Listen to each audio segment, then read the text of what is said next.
بسم اللہ الرحمن الرحیم۔ بیوٹی آف قرآن کے ناظرین السلام علیکم۔ یہ بک جس کا نام ہے 30 روزے 30 عبادتیں آج ہم پڑھ رہے ہیں، اس میں 13ویں روزے کی فضیلت ہے اور ذکر اذکار ہیں جو آپ پڑھ سکتے ہیں۔ ابھی ہم 13ویں روزہ کی فضیلت پڑھیں گے۔ نماز فجر کے بعد ایک مرتبہ اس آیت مبارکہ کو پڑھنا ہے۔ ہم ترجمہ پڑھیں گے کیونکہ ترجمہ ہم اس لیے پڑھیں گے کہ جو لوگ ترجمے کے ساتھ نہیں پڑھتے ہیں یہ ان کے لیے ہے۔ قرآن پاک جو صرف عربی میں پڑھتے ہیں، جن کو یہ نہیں پتہ کہ ہم نے ترجمے میں کیا پڑھا ہے، تو یہ ترجمہ میں ان کے لیے پڑھوں گی۔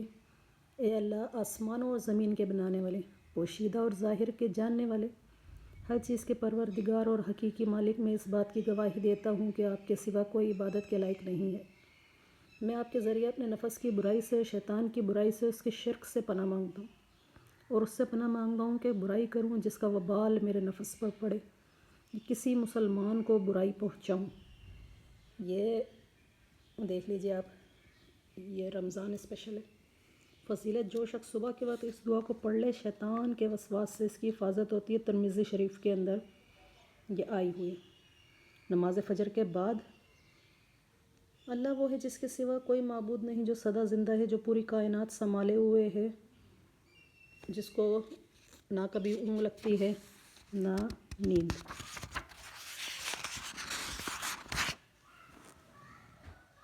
اور آسمانوں میں جو کچھ ہے وہ بھی، اور زمین میں جو کچھ ہے وہ بھی، سب اسی کا ہے۔ کون ہے جو اس کے حضور اس کی اجازت کے بغیر کسی کی سفارش کر سکے؟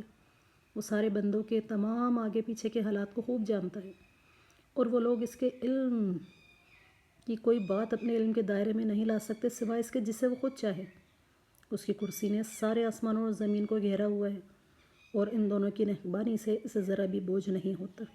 وہ بڑا عالی مقام صاحب عظمت ہے۔ سورہ بقرہ تھی یہ جو ہم نے پڑھی ہے۔ اب ہم پڑھیں گے فجر کے بعد ایک مرتبہ پڑھنے کے لیے۔ ہم میم، یہ کتاب اللہ کی طرف سے اتاری ہے جو بڑا صاحب اقتدار، بڑے علم کا مالک ہے، جو گناہ کو معاف کرنے والا، توبہ قبول کرنے والا، سخت سزا دینے والا، بڑی طاقت کا مالک ہے۔ اس کے سوا کوئی عبادت کے لائق نہیں، اور اسی کی طرف سب کو لوٹ کر جانا ہے۔ لا الہ الا هو الیہ المصیر۔ سورہ مومنون کا ترجمہ ہم نے پڑھا ہے۔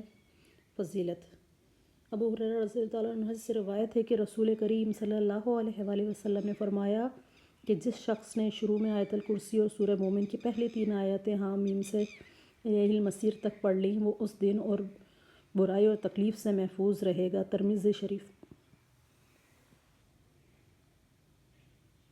ظہر کے بعد یہ 7 مرتبہ پڑھنا ہے۔ تمہارے رب نے مہربانی فرما کر اپنے ذمہ مقرر کر لیا، جو شخص تم میں سے کوئی گناہ کا کام کر بیٹھے جہالت سے، پھر اس کے بعد توبہ کرے اور اصلاح رکھے، تو اللہ کی یہ شان ہے کہ بڑے مغفرت کرنے والے ہیں۔ سورہ انعام، اس کو 7 مرتبہ پڑھنا ہے۔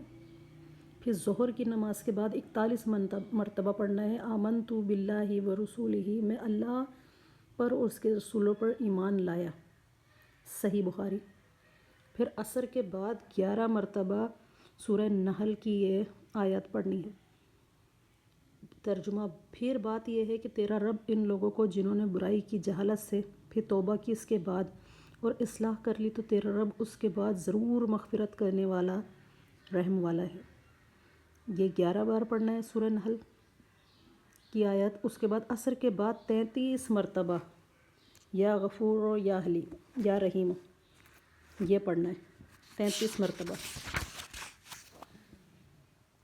عصر کے بعد 11 مرتبہ پڑھنا ہے اللہم انی اعوذ بک من الخبث والخبائث، اے اللہ میں ناپاک جنوں اور نر مادہ سے تیری پناہ مانگتا ہوں۔ بخاری شریف کی حدیث ہے۔ اس کے بعد مغرب کے بعد 1 مرتبہ جب آپ روزہ کھول لیں، فمن تاب من بعد ظلمہ واصلح فإن اللہ یتوب علیہ، پھر جس شخص نے توبہ کی اپنے ظلم کے بعد اور اصلاح کر لی، تو بلا شبہ اللہ تعالیٰ اس کے گناہ قبول فرما لے گا، اس کی توبہ قبول فرما لے گا، معاف کیجیے۔ بے شک اللہ غفور الرحیم ہے۔ سورہ مائدہ 1 بار پڑھنی ہے۔ اس کے بعد مغرب کی نماز کے بعد آپ نے یہ پڑھنا ہے، اے اللہ تو ہمیں اس شخص سے بچا لے جس طرح تو چاہے۔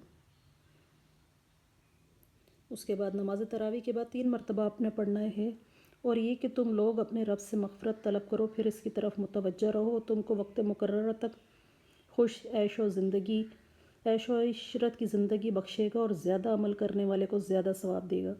سورہ ہود یہ آپ نے 3 مرتبہ پڑھنی ہے۔ اس کے بعد آ جاتا ہے نماز تراویح کے بعد، اے اللہ میں تیری پناہ چاہتا ہوں شیطان کے عمل سے اور برے خواب سے، کیونکہ وہ کچھ نہیں ہے۔ 3 مرتبہ اس سورہ مبارکہ کو پڑھنا ہے۔ میری ویڈیو کو لائک کریں، شیئر کریں زیادہ سے زیادہ ان لوگوں کے ساتھ جن کو قرآن پاک ترجمے کے ساتھ پڑھنا ہے۔ میرے ویڈیو پر، میرے چینل پر آئیں، وہاں آپ کو بہت ساری آیات کا ترجمہ اور تفسیر کے ساتھ ملے گا۔ لائک اور شیئر کریں۔